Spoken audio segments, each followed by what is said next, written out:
baahi weyn loo qabo oo ay tahay in qof walba qaybtiisa uu si lixaad la uga qaato mashruucuna uu yahay mashruuc khayri ah oo waxbarashada iyo biyaha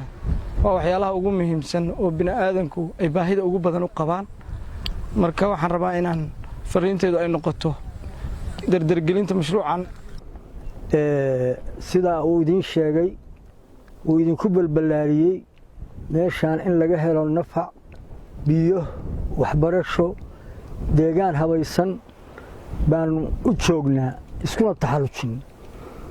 ilaahay idinkii waxaan rajaynaynaa in loo aayo ilaahayna nala qabto dawladda iyo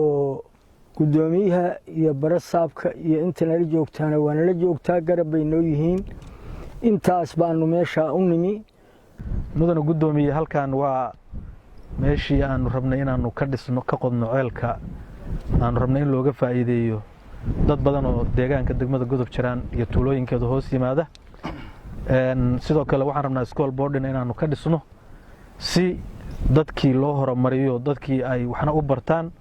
waxna ay ula soo baxaan oo dhinaca beeraha iyagoo ka faa'iideysanayo beertoodii nafca kala soo baxaya haddana waxbarashadii ay iyadan dhinaca taalo arintaas waxa weeye ururka iyo ka maamul ahaan baanu iska kaashanay deegaanka guud ahaan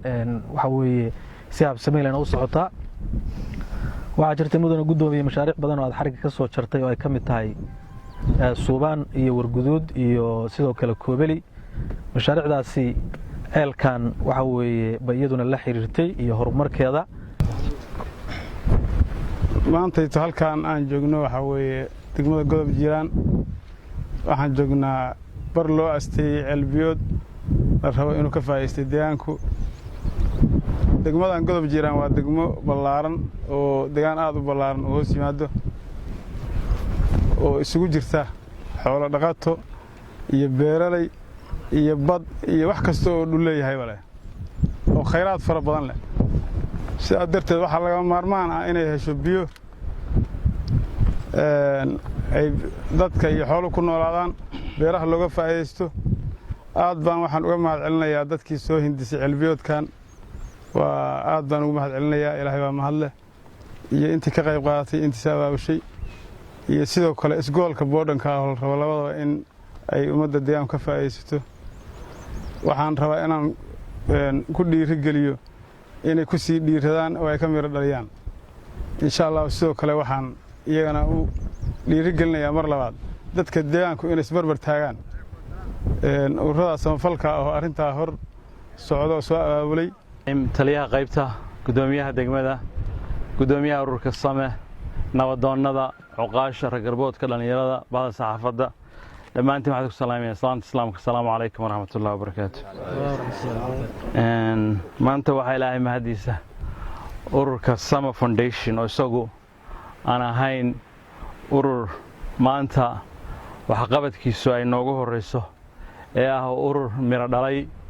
oo isagu dhul badan wax ka qabtay oo deegaankana inaan maanta shaqadii hore iyo mid ka ballaaran ay wadaan oo ay ka wadaan degmada Godob Jiraan duleedkeeda oo ugu horeeyay ceel halka biyihiisa laga helay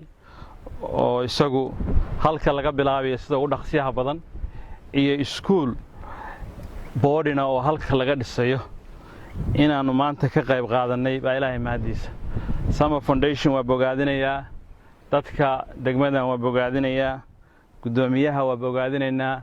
dadka hawsha qabtay oo iyagu ku hawlan oo shaqada haya waxaan leenahay ajri iyo xasanaad Allah idinka siiyo kuwii iyagu dhaqaalaha ku bixiyay oo taageeray oo faano la faray kama qodnay hawsha hadda bilow tahay iyagana waxaan rabnaa waxa laga rabo oo hawshan ay ku dhameystirmayso